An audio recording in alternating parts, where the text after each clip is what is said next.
Hey YouTube, Kira Qualia here, bringing you guys my Gaia Emperor Tachikaze deck profile for February 2017. We have set 10 support coming out in April, so I'm very excited for this deck. So I finally got around to finishing it. It's a really powerful deck also, and people are going crazy over the new support with this deck, and also the Rex deck and the Ancient Dragons. So I thought I'd start with this deck profile and then bring you guys an update to the deck once April comes around and we get the new support. So let's go ahead and get started with the deck profile. For the stride zone, I don't have a complete stride zone, but I'll mention just basically what you can run until we get the new support. I'm obviously going to run the new Gaia Emperor stride, so you'll basically want to fill him in until then. But for Gluttony Dogma, it is your restander of the deck. You have to basically engorge 5 to get plus 10 and then the restand power, and you only get dry check -1, and the kill 5 is all you have to pay for the cost. And with a lot of the Gaia Emperor effects and the own Tachikaze effects, you don't really minus yourself from the kill, so it makes it totally worth it. And it's just an unflip of Gaia of Gluttony Dogma to get that skill.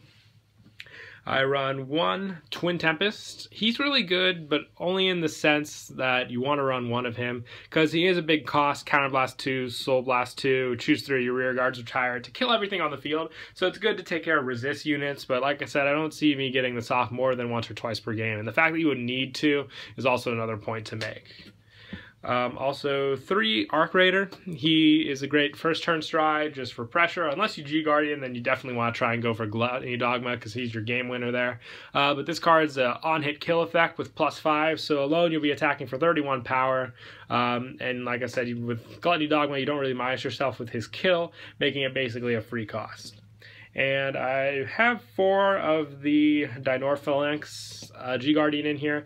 I would definitely want to swap out 1 for Screw You and 1 for Dismal if possible, because you do want to save your Tachikaze units with this deck. So that would be your basic lineup for the Stride Zone. But he's also an easy +5 just by having less rear guards than your opponent or equal to.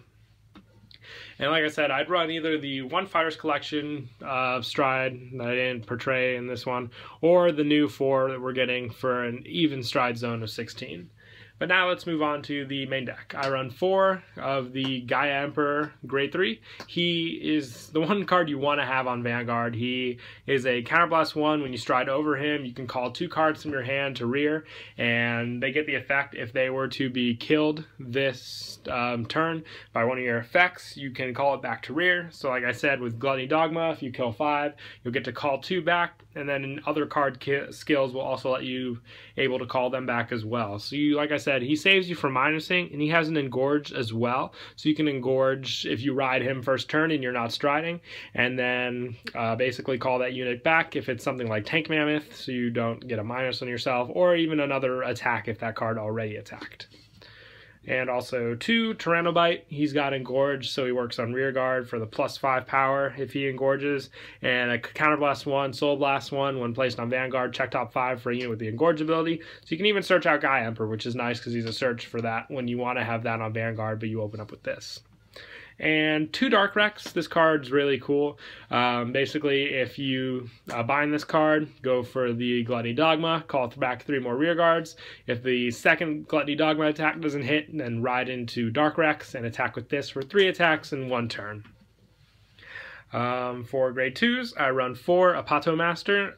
This card is amazing. It's a Counterblast 1, Soul Blast 1, basically draw power, making him an 11k, and when he engorges, he gets +5. So he's attacking for 16k on his own with the draw. So you make up for the engorge, but like I said, there's always ways to call back those units, but the +1 always is great, and with another trigger effect, potentially he could be attacking for 2100. And if you call him back with Gaia Emperor, you can reuse his effect also, which is really good, since he's technically a new unit. And 4 Tank Mammoth, Counterblast heavy and Soul Blast heavy with this deck, but that's why we run Freezer Nix, which I'll get to in a little bit to make up for that. But Tank Mammoth, when he would die, you Counterblast 1, Soul Blast 1, call him back to rear, and he gets +3000. Very easy. It's not a gen break either, so like I said, you can attack with this card first with a boost, then engorge it with Gaia Emperor, call back, and get another attack. And 3 Jigsawsaurus. It's a boost effect. Counterblast 1, when he's boosted, he gets +5000 power, and you have to kill one of your own rear guards, but you also get to kill one of your opponents, and if he hits, you draw a card. So it's basically a one of everything, which is really good, putting pressure against your opponent's Vanguard, and the fact that you kill one of theirs of your choice.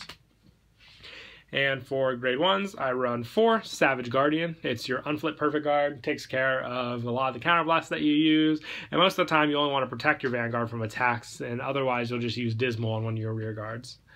And 4 Prison Birds for stride power. You don't really want to use Dark Rex for the stride cost, you want to use it for its own ability, so Prison Bird comes in handy there. 4 Freezer Nicks. When he is put into the drop zone during your turn, if you have a Vanguard with Gaia in its card name, you counter charge 1, soul charge 1, choose one of your other units, and it gets plus 2,000. So a great kill, one of the ones I love using, especially with Gluttony Dogma, because I'll get the unflipped and the soul charge to make use of for the other effects. And you can also choose the timing in which you want to use the effects, so you can basically get the counterblast and the soul you'll need for your other monster effects if they die at the same time. And 2 Savage Heroine. She gets plus 3 for each of your engorged units, making her a 9k booster at times, or even attacker on her alone. For my starter, I run 1 Baby Chimera. This card, when it is put into the drop zone during your turn, I may pay the cost. If I do search for a grade 1, call to rear, it gets plus 3,000. And it's only a counterblast 1. And plus, if I target this card with Gaia Emperor when it dies, I can call this unit back as well and just reuse the skill again, which is really cool, making double use and not minusing myself off the kills. Additionally, by calling back a unit and calling a grade 1. And for triggers, I run 8 crit, so 4 of the Gaia Emperor crit, the plus 5 and the soul draw. 4 Dino Dial, it's an unflip crit, which puts in the soul unflips damage, too good not to use. 4 Sledge on Kilo, we're running all triggers with effects here too, which is cool, plus 3 into soul. And 4 Savage Healer, I can't wait till we get our Tachikaze heal with an effect. It's gonna be really cool, because like I said, we'll be running all triggers with all effects in this deck, putting it to good use combo wise. But yeah, that's it for the deck profile. I hope you all enjoyed the video. Please don't forget to like and subscribe, and Kira Qualia out.